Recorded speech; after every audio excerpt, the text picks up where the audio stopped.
अस्सलाम वालेकुम स्टूडेंट्स, उम्मीद है आप सब खैरियत से होंगे। आज हमने इस लेक्चर के अंदर होम्योस्टेसिस के बारे में पढ़ना है। होम्योस्टेसिस जो है ये दो लफ्ज़ों से मिलकर बना हुआ है, होमो और स्टेसिस। होमो का मतलब होता है सेम और स्टेसिस का मतलब होता है कंडीशन या स्टेट।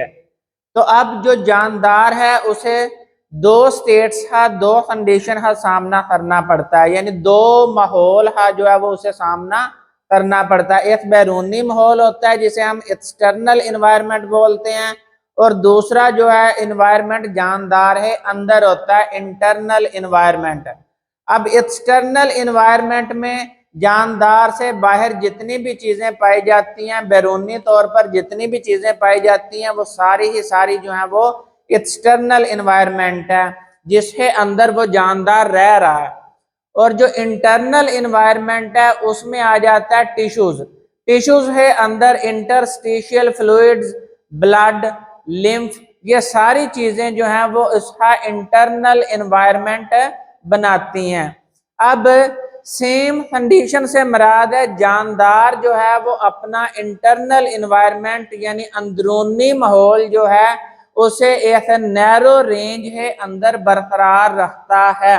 इसे हम बोलते हैं होम्योस्टेसिस। तो डेफिनेशन पढ़ते हैं, the maintenance of internal environment relatively constant despite change in external environment.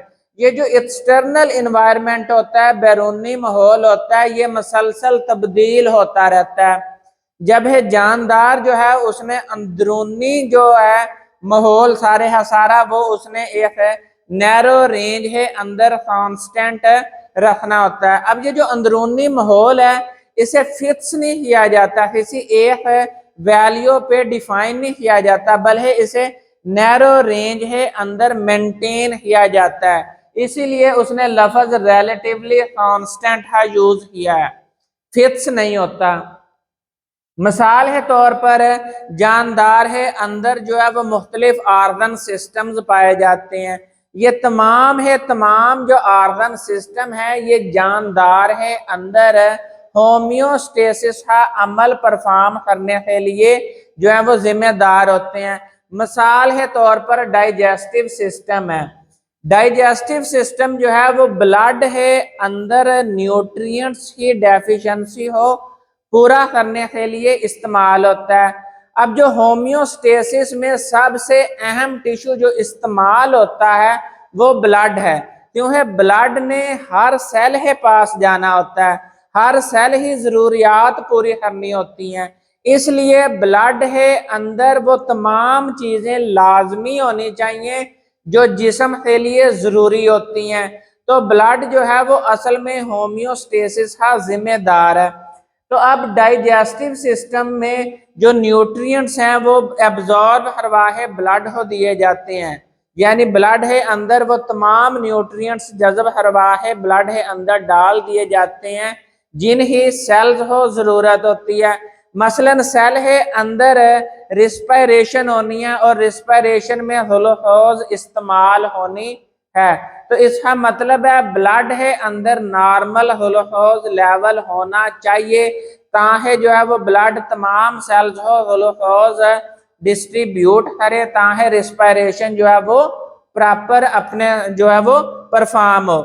Respiratory system है जिम्मे है गैसों का तबादला, यानी जिस्म है अंदर जो है वो ऑक्सीजन को पहुंचाना, और जिस्म है अंदर जो कार्बन डाइऑक्साइड है उसे जिस्म से बाहर निकालना, ये रिस्पायरेटरी सिस्टम है जिम्मे है।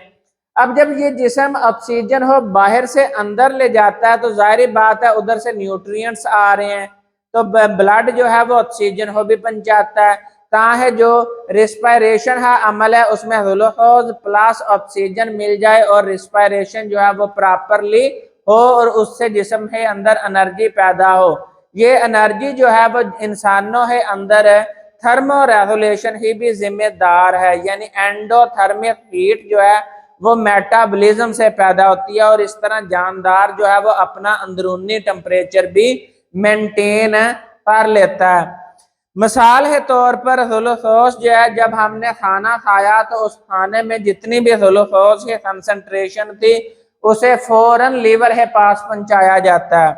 जितनी इस्तेमाल हो जाए ठीक है, जो बाकी बच गए उसे लीवर के पास जो है वो भेज दिया जाता है। अब लीवर जो होता है वो उस ग्लूकोज को ग्लाइकोजन में कन्वर्ट कर देता है और मसल्स है अंदर भी और लीवर है अंदर स्टोर कर लिया जाता है इस ग्लाइकोजन हो।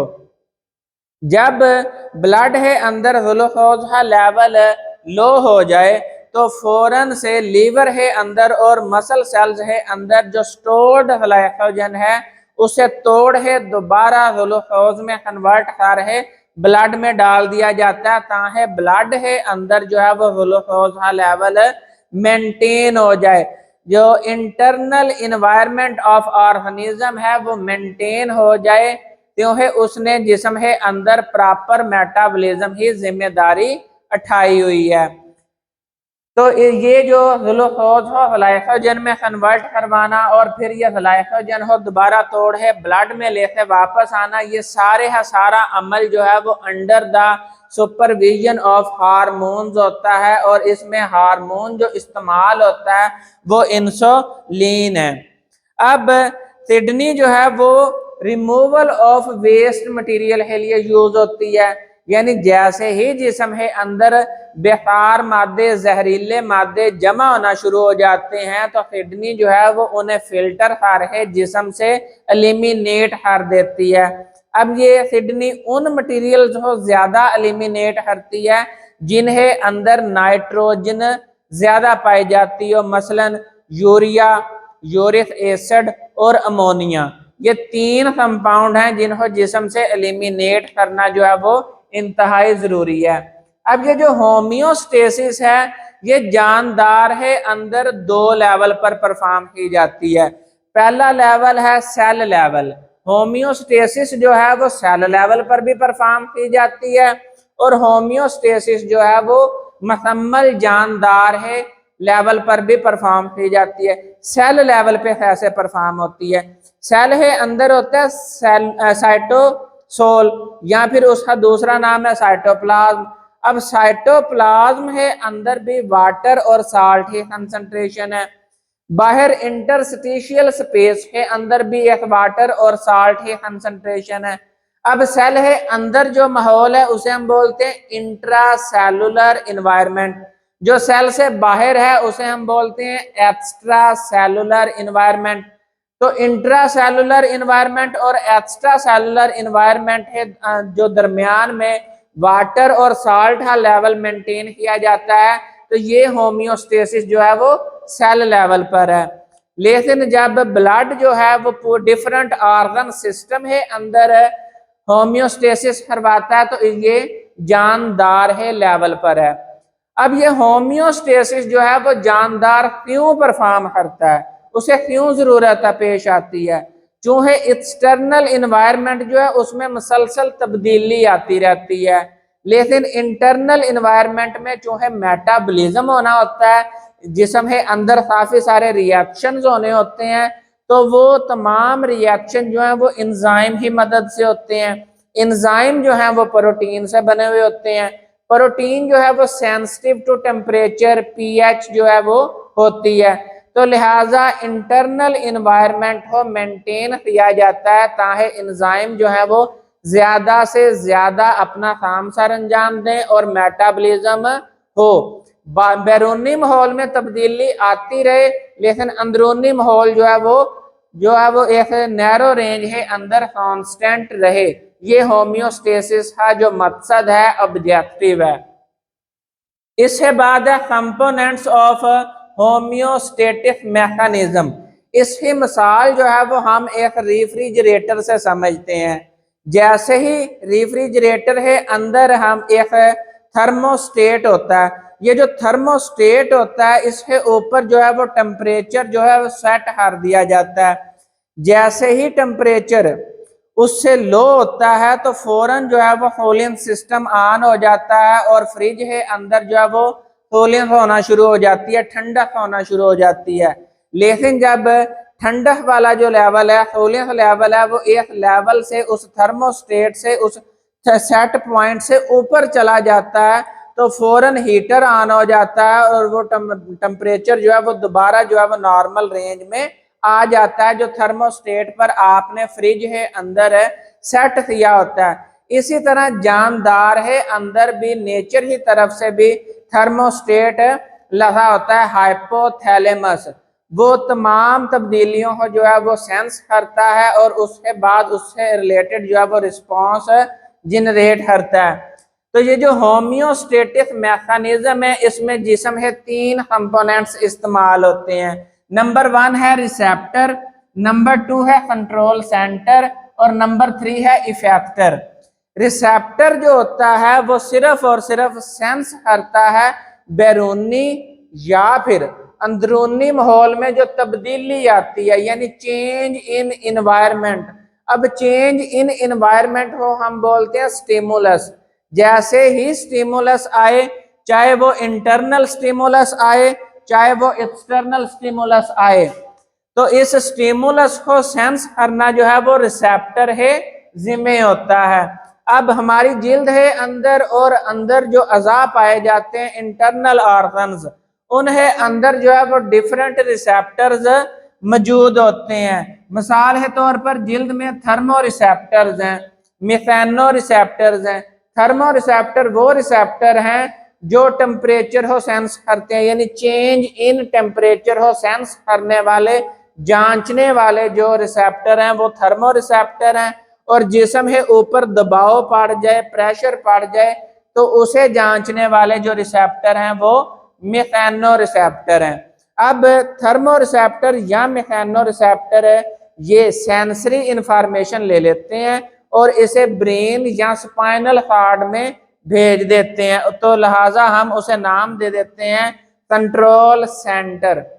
अब ब्रेन और स्पाइनल कॉर्ड जो है वो उस इंफॉर्मेशन पे प्रोसेस करते हैं, उसका तज्जिया करते हैं, एनालिसिस होता है और फिर एनालिसिस है रिजल्ट में जैसा रिस्पांस पैदा होना होता है, जैसा रद्द अमल होना होता है, वो फिर इफेक्टर को भेज दिया जाता है। अब ब्रेन और स्पाइनल कॉर्ड है अलावा हमारे जिस्म है अंदर एक और सिस्टम भी मौजूद है, उसका नाम है रेनिन एंजियोटेंशन सिस्टम, RAS। अब इसका दूसरा नाम भी है रेनिन एंजियोटेंशन एल्डोस्टेरोन सिस्टम। ये दरअसल एक हार्मोनल सिस्टम है, ये हार्मोन्स की मदद से जो है वो जिस्म है अंदर ब्लड प्रेशर और बॉडी फ्लूइड्स की कंसंट्रेशन को मेंटेन करवाता है। ये वाला सिस्टम जो है वो 3 चीजों से मिलकर बना हुआ है, 3 मेजर सब्सटेंस से मिलकर बना हुआ है। उसमें जो रेनिन है ये एंजाइम है, एंजियोटेंशन 2 ये हार्मोन है, एल्डोस्टेरोन ये भी हार्मोन है। तो ये 2 हार्मोन और एक एंजाइम जो है ये मिलकर जो है वो बॉडी के अंदर है ब्लड प्रेशर और बॉडी फ्लूइड्स की कंसंट्रेशन को मेंटेन करवाता है। मिसाल के तौर पर अगर ब्लड प्रेशर में तब्दीली आती है तो ये फौरन से सोडियम जो आयंस हैं यानी साल्ट है उसे ब्लड के अंदर रिलीज करवाता है, जिससे उस ब्लड का प्रेशर जो है वो दोबारा मेंटेन हो जाता है। नंबर 3 कंपोनेंट है इफेक्टर।